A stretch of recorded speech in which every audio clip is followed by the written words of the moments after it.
Hello everyone. Today we shall solve some 3 problems on work, power and energy and conclude this chapter. A spring is kept compressed by a toy cart of mass 150 grams. On releasing the cart, it moves with a speed of 0.2 meter per second. Calculate the potential energy of the spring. So here what he is telling, a spring is kept compressed by a toy cart and the mass of the toy is how much? 150 grams. So the mass of the toy is given as 150 grams. On releasing the cart, he is telling it moves with a speed of 0.2 meter per second. So velocity, how much he is giving? 0.2 meter per second. We have to calculate the elastic potential energy of the spring. Now, here you can observe that when you read this problem, you can just make out that when the toy starts moving, when the cart starts moving, then what happens? The potential energy gradually changes to kinetic energy. So, here the potential energy gradually changes to kinetic energy. Now, what you need to calculate? We need to calculate the elastic potential energy of the spring. So, there is interconversion of potential and kinetic energies. And if you calculate the kinetic energy, that will be equal to the elastic potential energy of the spring. Very simple. So, now kinetic energy, the elastic potential energy of the spring will be equal to kinetic energy of the that much. Kinetic energy of the cart while moving. So, can you calculate the kinetic energy? Data whether it is there or not? Yes, it is there. Mass is given as 150 grams. So, if you convert to kg, how much it will be? 0.150 kg. Right? Velocity is given as 0.2 meter per second. So, now kinetic energy K is equal to half mv square. That is equal to half multiplied by m is how much? 0.150 multiplied by v square. So I write it as 0.2 multiplied by 0.2. If you simplify, how much you will get? 2 times is 30 multiplied by 10 to the power minus 3 joules. So this is the kinetic energy of the car moving, and this kinetic energy will be equal to the potential energy. Therefore, the elastic potential energy will be equal to 3 into 10 to the power minus 3 joules.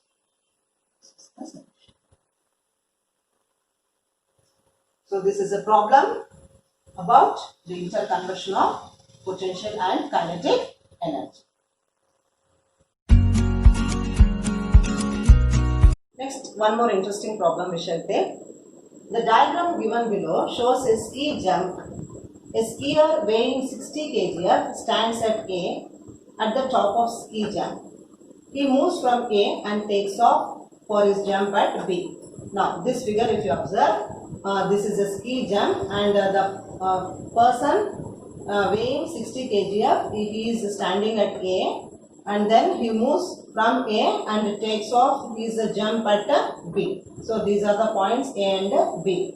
And here the distance of, the vertical height of A and B is also mentioned. A is at a height of 75 meter and B is at a height of 15 meter. Now what you need to do? Calculate the change in the gravitational potential energy of the skier between A and B. So, when the skier is at A, he will have some gravitational potential energy due to the height. When he comes to B, then also he will have some gravitational potential energy due to the height. What we need to do? We need to calculate the change in the gravitational potential energy. To calculate the change in the gravitational potential energy, you have to take the difference. Then, second one, if 75% of the energy in part A becomes kinetic energy at B. So, this person, when he takes a ski jump, initially he will have gravitational potential energy. When he starts moving from A to B, then what happens? That potential energy changes into kinetic energy. And the problem is that if 75% of the energy becomes kinetic energy at B, then of course at B the sphere will have some kinetic energy, and you need to calculate with what speed the sphere arrives at B. So remember that from A to B, when the sphere moves, the potential energy gets converted to kinetic energy, and because of the kinetic energy, there will be some velocity acquired by the sphere. We have to calculate what is the velocity. So this is how you have to analyze the problem. Now let us go for the solution. Now already when we have learnt about gravitational potential energy, suppose I had told you in that session that when you throw an object, project a body upwards, or a body is dropping from a certain height to the ground level, then initially the body will have some height, and finally the body's height will be different. In such cases, what you need to do, you need to take the difference in the heights at which the body is actually. So you need to go for taking the change in the gravitational potential energy, which we have learnt as mg h1 minus h2. So try to just recall this gravitational potential energy concept when we have learnt. So according to that, here the sphere is moving from A to B, and you can observe that at A he is at 75 meter, at B he is at 15 meter from the ground level. So the heights are different, so you need to go for calculating the change in the potential energy, gravitational potential energy. For that, what formula you have to use? mg h1 minus h2. Now, what is m? M is the mass of the sphere. Here weight is given. Weight is indicated in gravitational units, that is kilogram force. So if weight is 60 kgf, then mass will be equal to 60 kg. So take mass as 60 kg. So here I will write mass will be equal to 60 kg. Weight is 60 kgf, that is gravitational units. So mass is 60 kg multiplied by value of 10 g, how much we have to take? 10 meter per second square. Now what is the difference in the height? You see 75 minus 15. Now this will be equal to 60 multiplied by 10 multiplied by 75 minus 15 will be equal to 60 again. Now if you just simplify, how much you will get? You will get it as 36,000 joules. So if you write it in the form of scientific notation, then it will be 3.6 into 10 to the power 4 joules. So this is the change in the gravitational potential energy of this sphere between A and B. So this is the solution. Now in the second part, what he is telling, 75% of the energy in part A becomes kinetic energy at B.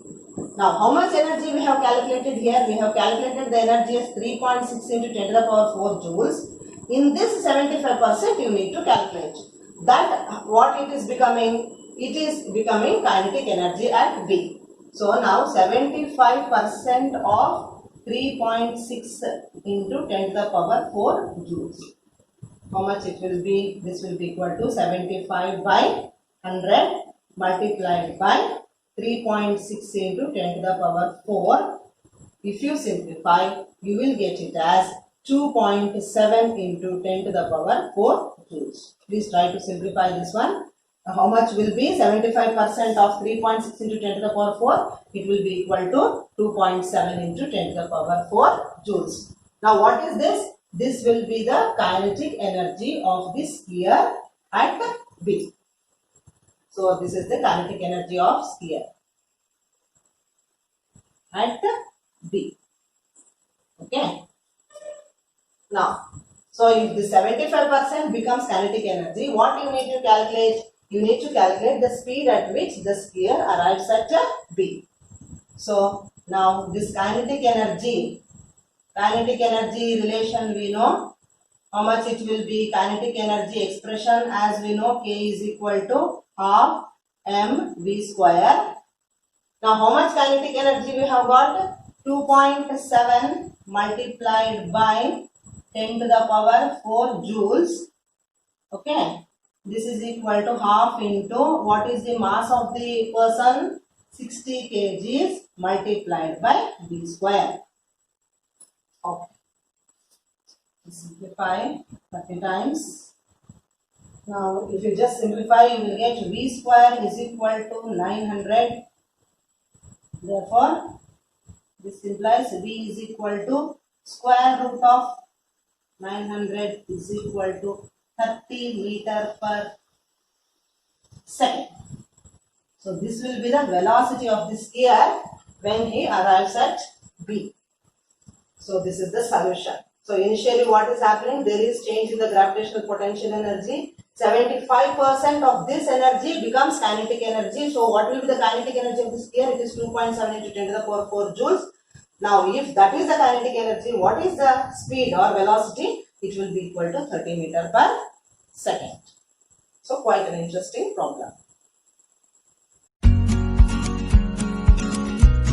Last problem we shall take. A hydroelectric power station takes its water from a lake whose water level is at a height of 50 meter above the turbine. So an hydroelectric power station is there and it is taking water from a lake whose water is at a height of 50 meter. Now water is at a height of 50 meter. Here is the turbine. So turbine is a giant wheel with teeth. So water level, what is the level of water? Water is at a height of 50 meter. This is 50 meter and you have water. So from here water falls on the turbine and the turbine starts rotating and the electricity can be generated by connecting a generator. Okay, that we are not bothered. Now what he is telling? The water is at a height of 50 meter above the turbine. Now you have to take that the overall efficiency is 40%. Means 40 units out of 100 units only is converted into mechanical work. So every machine will have some efficiency. Suppose you are giving 50 units of energy to a machine, then all the 50 units will not be converted into useful work. In 50 units only some units will be converted into useful work. The remaining units of energy will be converted into undesirable form. We say that it is wasted. So here in that sense, suppose if you give 100 units of energy, then how many units is converted into mechanical work? Only 40 units is converted into mechanical work. Then we say the efficiency is said to be 40%. Okay, so here he is telling there is overall efficiency of 40%. Calculate the mass of water which must flow through the turbine each second to produce power output of 1 megawatt. And the G is given as 10 meter per second square. Now, 40% of gravitational potential energy you need to take. Because when the water is at a height of 50 meter, then that water will have some potential energy. If you calculate that potential energy, then in that 40% will be converted into useful work. So 40% of mgh, how much it comes to be? Means 40 by 100 into mass we don't know. He is telling calculate the mass of water which must flow through the turbine. So some water is made to flow through the turbine. How much water flows through the turbine should be calculated. We are provided with the value of G and what is the height given for us? It is 50 meter. So 40 by 100 into M we don't know, we need to calculate. What is the value of G? It is 10 meter per second square. Height is 50 meter. Now this is 40% of mgh. So how much you will get? If you simplify, you will get it as 200 into M. This is 40% of the gravitational potential energy. 200 into M, that is 200 M. Now, here one more he is telling. There is a production of power. And what is the power output? The power output is 1 megawatt. Means here in this hydroelectric generating station, power is produced, and how much power is produced? 1 megawatt of power is produced. So power, we know that it is equal to work done by time. And how much it is given as? Power is already given as 1 megawatt. 1 megawatt means it is 10 to the power 6 watts. Mega, capital M, a prefix, and it is what is the magnitude of that? 10 to the power 6 watt. Now 10 to the power 6 watts will be equal to, so this is the power produced, and for this production of power some water has to fall on the turbine, and how much water should fall on the turbine? The mass of the water falling on the turbine should be calculated. So you must equate the power with the 40% of gravitational potential energy, 40% of mgh. So 10 to the power 6 watts will be equal to 200 m. Therefore, m will be equal to 10 to the power 6 by 200. So how much it comes to? It will be 5000 kg. If you just simplify, this is the answer. Here you remember that what we are doing, the power output is how much? Power output is 1 megawatt, and it should be equated to 40%, because 40% of mgh is nothing but the power output. So I am equating the power output is equal to 40% of mgh. So what will be the mass of the water which is made to flow on the turbine? It is 5000 kg of water. So these are some problems related to work power energy. Try to solve all the numericals which are given in the textbook. Thank you.